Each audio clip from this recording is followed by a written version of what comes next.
Okay, this is going to be very interesting. I'm going to tell you a little bit about what happened to me last night and yesterday. Pastor Brian called me in the afternoon, and he said to me, "Pat, I'm really not feeling well. I don't think I can come to church tomorrow. So can you preach?"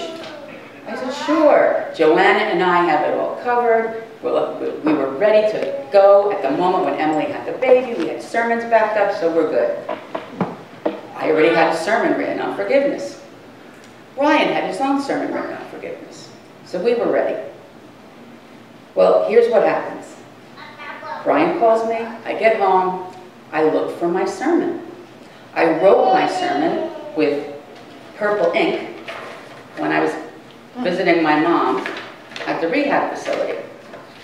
No sermon. Couldn't find it anywhere.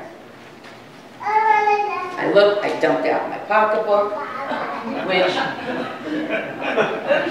as you can see, it doesn't match my dress today. That's always a problem for me. But I dumped out the whole pocketbook. Then I said, "Oh, I remember that I had dumped out my pocketbook the other day, all over my dresser." I go upstairs, and I'm looking through the piles of old bank receipts and everything. No sermon. So I said, "Okay, it's now 9:30. I've been looking for half an hour." And I said, "Wait a minute. I'm freaking out here. I think I just have to forgive myself." So I rewrite the sermon to the best of my abilities. Then I come in this morning. Mike Labatol finds my sermon amongst all the paperwork on the top of the piano. It was literally between two sheet musics of forgiveness. So there you have it. So now I have my purple sermon, and I have the sermon that I wrote on my pad yesterday.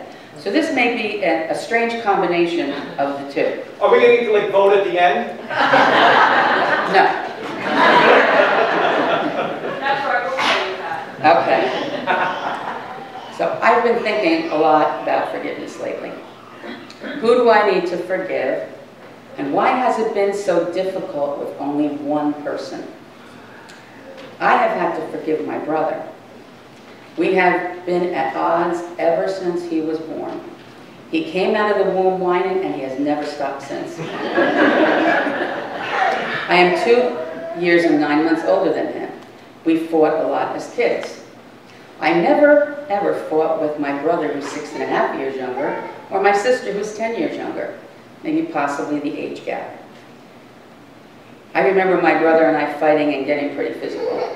Then when I was about 16 or 15 and he was 13, he actually punched me back and it hurt. So I said, "Okay, truce, truce, truce." My brother's done some pretty awful things. At least at the time, I thought so. I won't go into the gory details, but he has done things to hurt my parents and me very deeply. I remember very well when my brother was a teenager, and he was driving my mother nuts with his back talk. My mother's a pretty tiny woman, if any of you know her, and my brother's 6'1".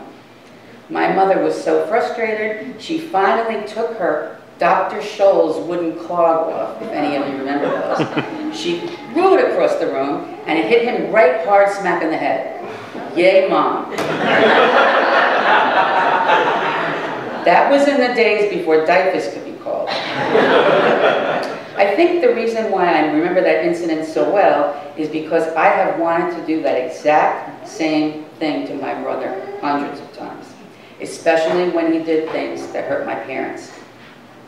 So when I wrote the purple sermon, my mother was sleeping, and I was sitting at the rehab writing the sermon, and my mother now has a terminal illness.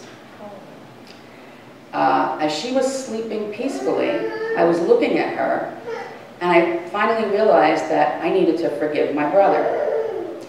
We never talk to each other. We rarely text.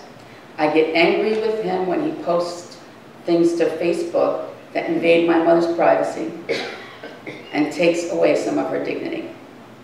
But at that moment, I was ready to forgive him, and I'm working on it now. Mom didn't feel like talking to him that day. She loves him, but she doesn't really like him. She's always said that. She was tired, so I texted him, and I read the text to Mom and gave her a kiss from him on the forehead. As we all are, I'm a work in progress in the forgiveness thing.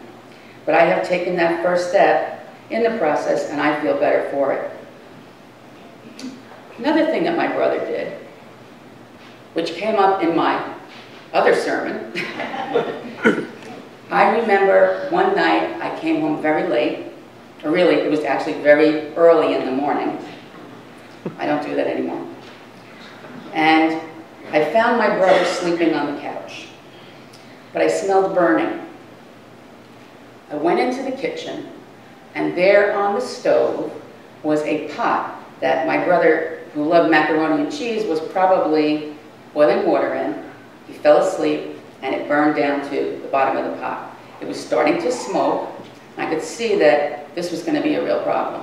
And I ran over, grabbed the pot, burned my hand, threw it into the sink, splashed cold water on it, and I was so angry with him.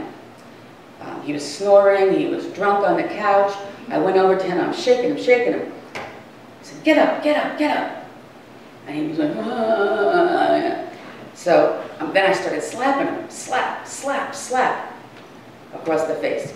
He still wouldn't get up. So I did go to bed that night, and I couldn't sleep, because I thought, what would have happened if my entire family died in a fire that night because of my brother and his carelessness and drunkenness?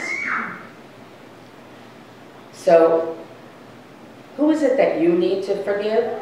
Because that knot of anger in your stomach is eating away at your insides? Is it an abusive parent? An unfaithful spouse? A child who has wounded you to the core? A family from whom you have been estranged for years? Everyone has someone to forgive. That's from the purple sermon.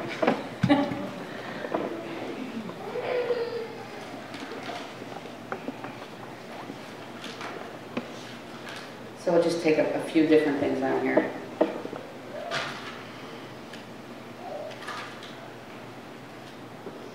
Actually, I may have done a pretty good job and remembered most of it. When we read the Lord's Prayer, it asks each of us to ask God to forgive us our trespasses as we forgive those who trespass against us. Although we've been told to forgive others, as we have been forgiven by God, sometimes we have trouble from moving to the intellectual knowledge of what we are supposed to do into true forgiveness. A spouse can be unfaithful, and that's often the most difficult and painful sin to forgive. And some people carry their bitterness towards their spouse or ex-spouse to the grave. And I've seen that because I've worked for 29 years in the divorce field. A friend can let you down. Maybe a crime has been committed against you and you are a victim. Someone you trust betrays you. When you are hurting in that moment, it feels almost impossible to forgive. And it is even more difficult to forgive those who hurt your loved ones or your children. If someone has done a hurtful act to those who you love, you are ready to seek revenge and not to offer forgiveness. But does this bitterness or anger ever resolve the problem? No, it only fuels the fire of the anger and the bitterness more. So what should we do when it is difficult to forgive? Talk to God and ask for the ability to forgive. Then forgiveness becomes a gift that heals you and you alone. The object of your anger doesn't care or know maybe even about your anger. He might not even realize, or she, that you are angry with them, especially if you have been nursing a grudge for a long time, maybe even years, like I nursed against my brother. And if you resist forgiveness, you are the one who remains locked in a prison in the same situation. One person waiting for another to acknowledge the wrongdoing that they've done to you. But what if that acknowledgement of the wrongdoing never comes? Forgiveness is an act of pardoning yourself and pardoning the object of your anger. When you forgive others as you do yourself, you allow God to turn a negative situation into an opportunity for positive change. The gift, this gift of forgiveness, can release you from the never-ending cycle of blame and wrongdoing. And forgiveness is a conscious choice that we need to make.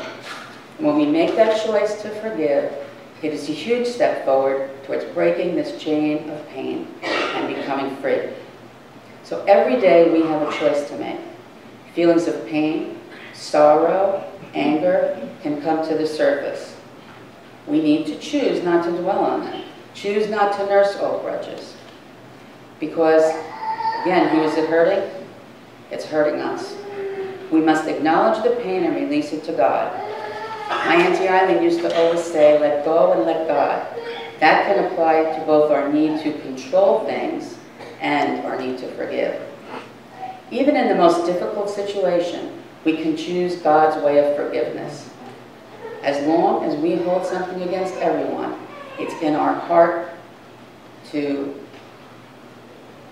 I can't read my own writing. It's in our heart to anger, and the judgment blocks out God's healing power. Now, the song that we performed earlier, Forgiveness, there's a meaning behind that song. It's a particularly difficult situation.